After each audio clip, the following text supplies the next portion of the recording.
พวกแก้มอยากให้ยังไงรักษาซอยกันเหรอปฏิบัติซอยกันแน่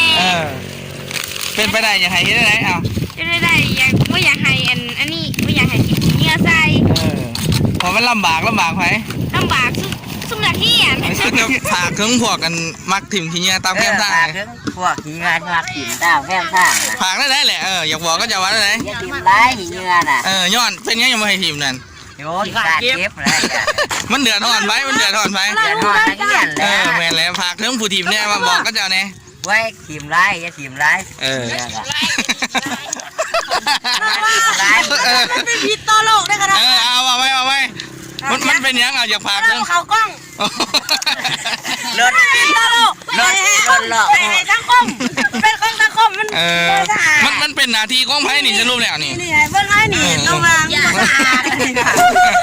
มันเป็นหน้าที่ของไผ่นี่มันเป็นหน้าที่ของไผ่นี่ของมันเป็นหน้าที่ของทุกคนเป็นบ่ว่าไม่ดีทิมก็บอกเครื่องก็จะได้อย่าทิมเลย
ต่อสังคม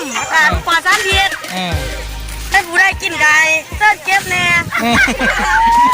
เดือดร้อนไว้เดือดร้อนประชาชนเดือดร้อนไว้เลยนี่นะเดือดร้อนในเยี่ยนเอากะสุดท้ายก็บ่อยากบริพางยังหลายเนาะอยากผากถึงผู้ที่ใส่รถใส่ถนนหรือว่าผู้ที่กินและถิ่มขี้เงี้ยตามแก้มทางก็คือทิ้นเนาะคือทิ้นใจดิกหน่อยเขาเนี่ยเนาะนักเรียนเขาเก็บเกือบจะว่าทุกทิศมากกับข้าวคือเก่า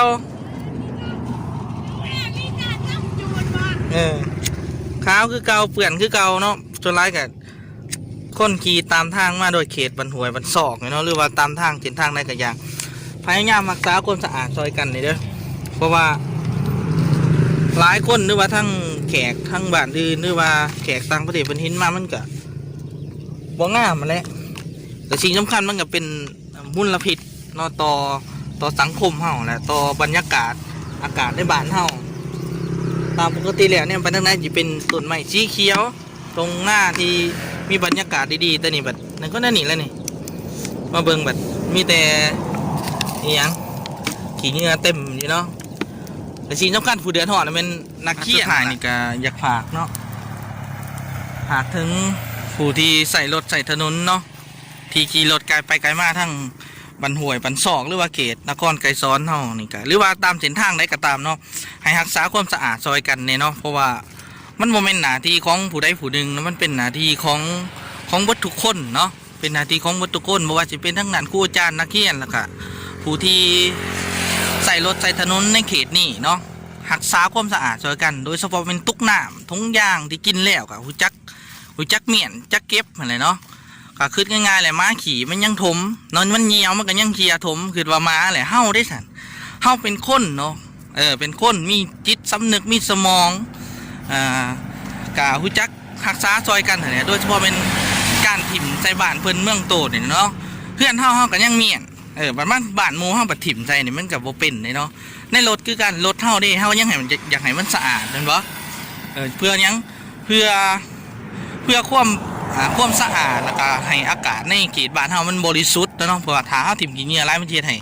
อากาศนี่เสื่อมเสียเนาะสั่นอากาศเรื่องยังต่างๆก็เฮ็ดให้เป็นมลพิษเฮาจูดแม่นบ่บางคนว่าเจ้าก็บ่จูดก็ บ่จูดได้มันขาวหุงอยู่เนาะเขาก็ต้องได้จูดคือเขาจูดแล้วก็เป็นมลพิษเนาะอันนี้ให้แต่ละคนเอาใจใส่ซอยกันให้เราทั้งนั้นก็ยังจูดอยู่คือว่าร้ายเลยเนาะเกือบจะว่าทุกทิศตะเฮียนเขาก็เก็บบางคนก็จมว่าคือว่าเมนขาหน่อยขาหน่อยคือว่าได้ถิ่มขาหน่อยคือได้มาเก็บกับครูอาจารย์กับพนักงานอธิบายชูเขาพังเนาะว่ามันเป็นหน้าที่ของทุกคนเนาะแต่เขาก็เข้าใจถือได้เลยนะที่เขาก็ถามเป็นคำถามที่สำคัญในเนี่ยเขาถามผากถามทั้งสังคมก่อนว่ามันเป็นหน้าที่ของไผที่มาเก็บขี้เหงื่อลงเก็บขี้เหงื่อให้แทนผู้ที่ดึกถิ่มนี่เนาะมันคนจริงแล้วมันเป็นผู้ที่ดึกถิ่มแล้วมาเก็บเนี่ยเนาะมันโมเมนต์หน้าที่ของไผดอกเนาะอันนี้ให้คิดร่วมกันโดยเฉพาะผู้ที่ใส่รถใส่ถนนเนาะมีรถใหญ่บอหรือว่ารถอีหยังแล้วแต่เป็นถิ่มลงนี่มั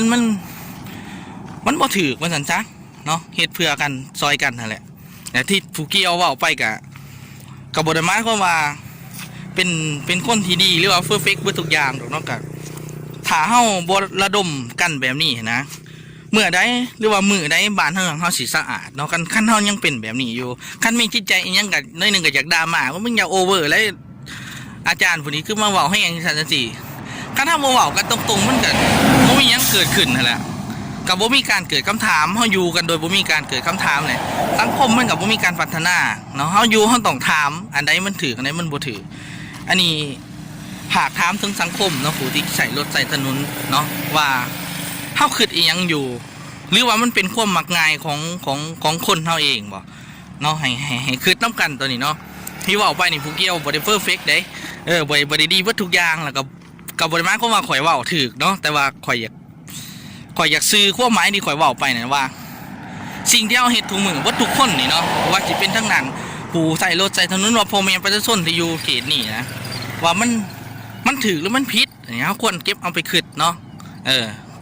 ถ้าว่าข้าพเจ้าเนาะเฒ่าเว้าผิดเนาะหรือว่าเว้าบ่ถูกหรือว่าเว้าแรงเกินไปบ่สุภาพก็ขอโทษขออภัยมาบ่นี้เนาะแต่ถ้าว่าชื่อเจ้าคิดว่าคลิปนี้มันโดย